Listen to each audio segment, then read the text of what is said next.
Good afternoon, traders. This is Christian from Tribeca Trade Group, and this is your end of day market recap for Wednesday, June 28th. We'll get to the themes of the day in just a second. Risk disclaimer in front of you. Everything that we're going through is for information purpose only, not giving out any advice or recommendations. So to kind of just sum up the day a little bit, remember we kind of came in this morning. The big story that I saw all over the place was this news about the administration possibly not allowing AI chips to China. That story is still, I think what we heard is that they're considering doing that. And for the most part, that was pretty much shaken off for today. There was a little bit of rotation, I think, when you look at what outperformed for the day. Momentum names, growth, internet names, software names were pretty hot early. Some of those names gave a little bit of the gains back and kind of peaked out in the morning, and a little bit of fade. So you had to be quick with some of those names, or if you were swing trading some of those names, great little opportunity to take some profits in the beginning of the day. And then the afternoon, which we've been seeing a couple of these afternoons like this, where just a lot of chop. The market doesn't seem to really want to break down in the afternoon, and it doesn't really want to break higher. So I'll review a little bit of that so that you can see basically in the charts what this looks like. But you could see the main thing here, and if you listen to my video yesterday, I had mentioned that we made a nice turn yesterday, and the question was, were we going to have some follow through from that, or were we going to basically stall out? And if you look at the numbers for today, I guess that you could kind of say a little bit of both, because the Qs did finish up on the day. They tacked on another close to 0.25%. The small caps finished up 0.5%, and SPY finished flat for the day. So probably more continuation from yesterday than anything else. So here's the S&P. If we look at the first, if we look at how this transpired, we basically had this move on the 5-minute. We had a nice move here. It's a little bit more clear too with the Qs, which I'll bring up in a second. But we got to the highs right around the 12, right until when we got to 12 o'clock, and then pretty much a firm rejection of that, and just kind of building until about all the way till the end of the day, and we almost got back to where we were. So again, tricky when you have that type of price action, but all in all, it's a move in the right direction. Also, I tend to look at these 1-hour charts for hints. What I said yesterday was that we kind of closed.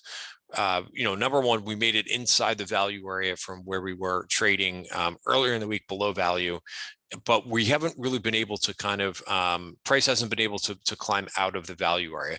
But this is not bad. Going sideways a bit after yesterday's price action, in my opinion, is not that bad. A couple of things that I would watch. I always try to put this in my morning note too.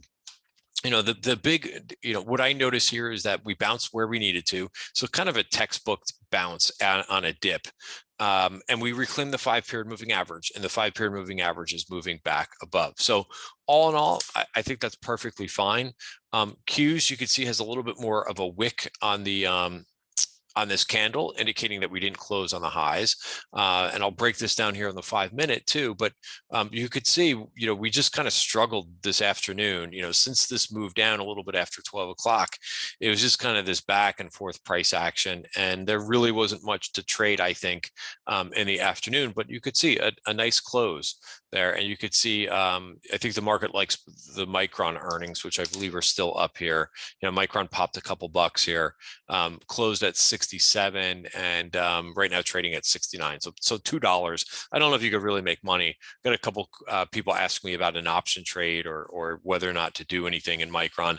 My opinion was no, because Micron, the earnings are just too inconsistent, and I don't know if you could really make any money on an option trade with the stock moving $2. But still, moving in the right direction, and that might be good for the overall group.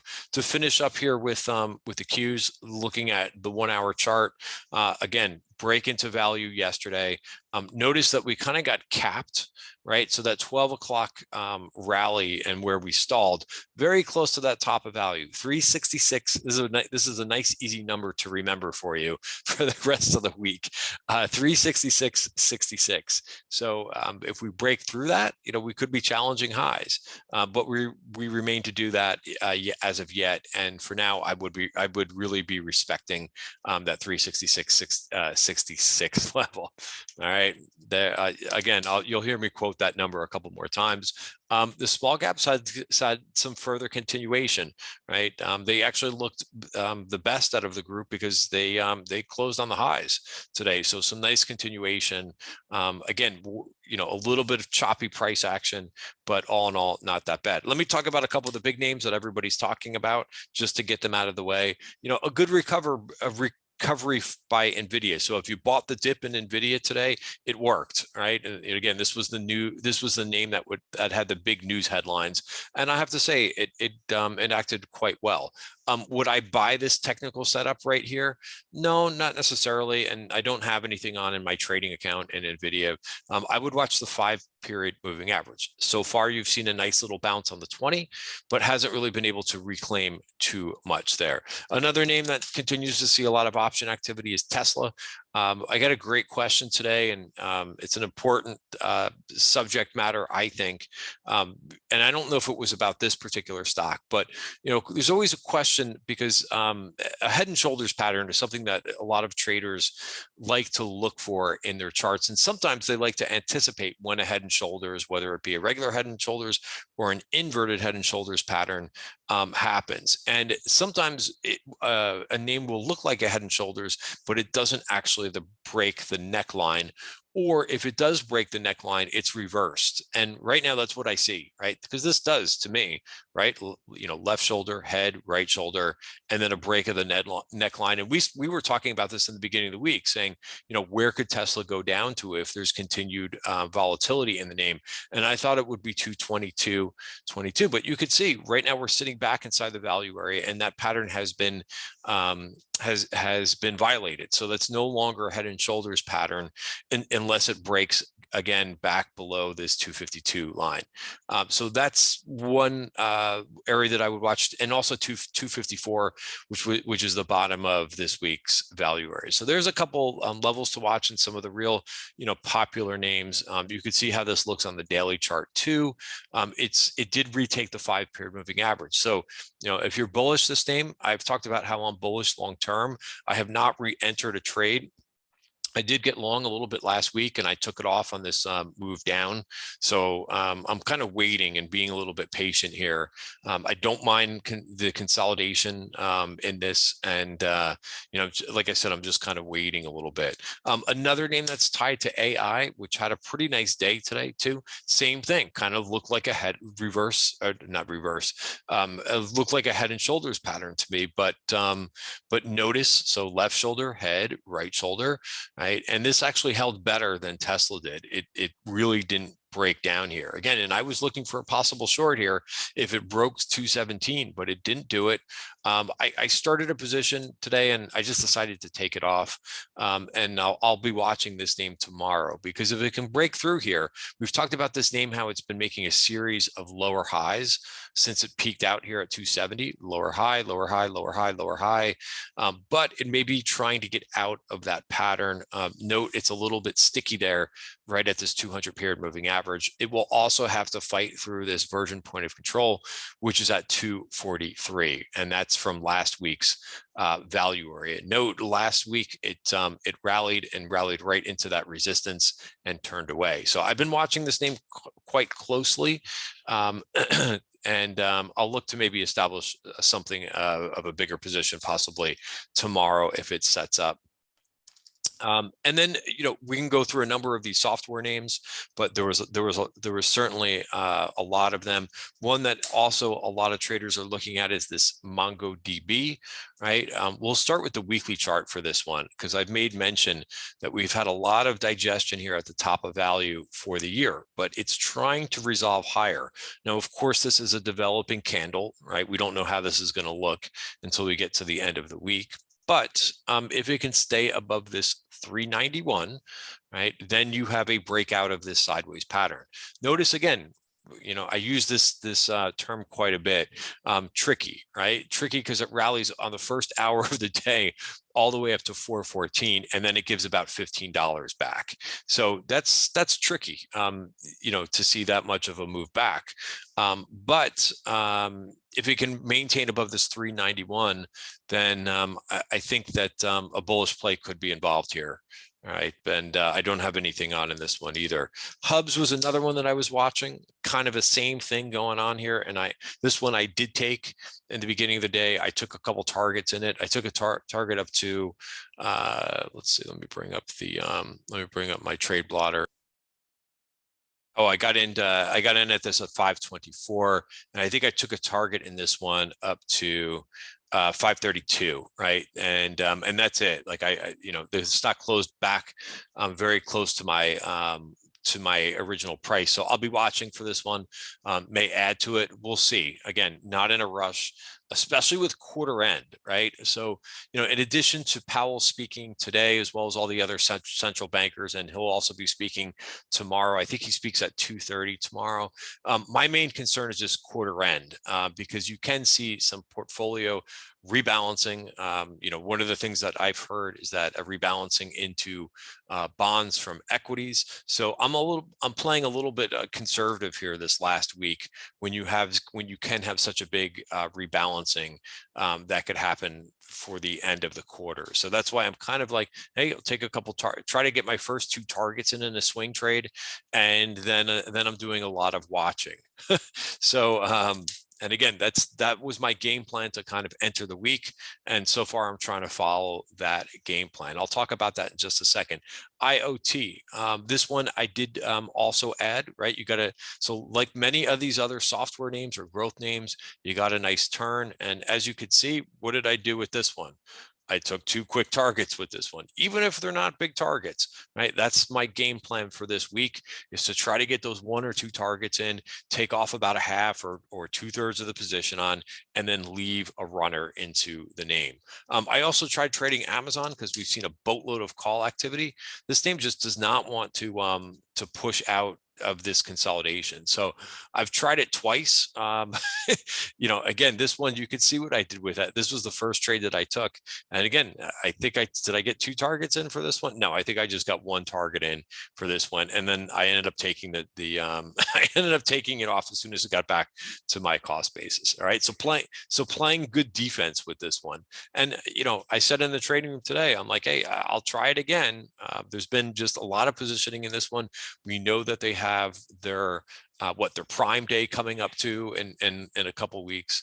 So I don't mind trying it again, but playing defense in case it does not work. Broadcom was able to get another target today on the highs, but like many other stocks, did not close exactly the highs of the day. But ultimately, I'm looking for a move to 870 in this one. Also, RMBS, I'm still in this one. I did not take a target in this one. Again, a little bit painful, trying to break higher and just doesn't seem like it wants to do it. We continue to see option activity in that name as well. A couple other names to mention too. Oops, sorry about that.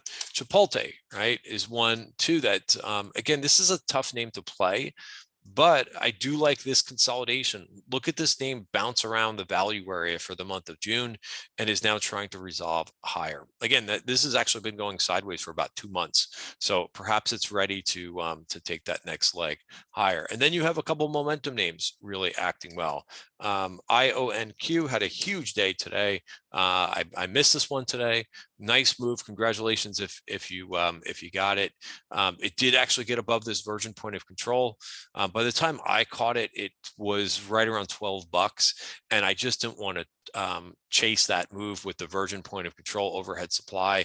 But for now, the buyers managed to overwhelm the sellers, and you could see quite a bit of volume on that move. So one to watch for tomorrow. If it wants to, there's another version point of control that's sitting up there right around $15. Just a few other names too that were on my radar. CFLT, really like this moving average, like crunch the 5 into the 20. and you got a nice move over there. Datadog was a name that we saw calls right out of the gate this morning. This is another name that's been kind of, let's just bring up the right chart here. It's been a little bit sleepy, right? It did manage to close above the value area again, off the highs, right? That's been a theme. It was a theme with a lot of these growth names, software names, but 97.34 would be something to watch there. A couple other names too. There's been such, we've talked a lot about the move in the home builders, and there's been such a big move. Interesting that now finally, and these, I hate to say it, but these are the underperformers. But actually, like Redfin and Zillow is starting to get going. I don't know, what to really do with this group because they've been lagging so much. You would have thought by now these names would be much higher. Yes, the chart looks interesting to me, but it's going to have to battle a lot of overhead supply. That's Redfin. Open Door, I know somebody was mentioning to me too, to take a look at, but just a reminder too. So Zillow's making a nice move here.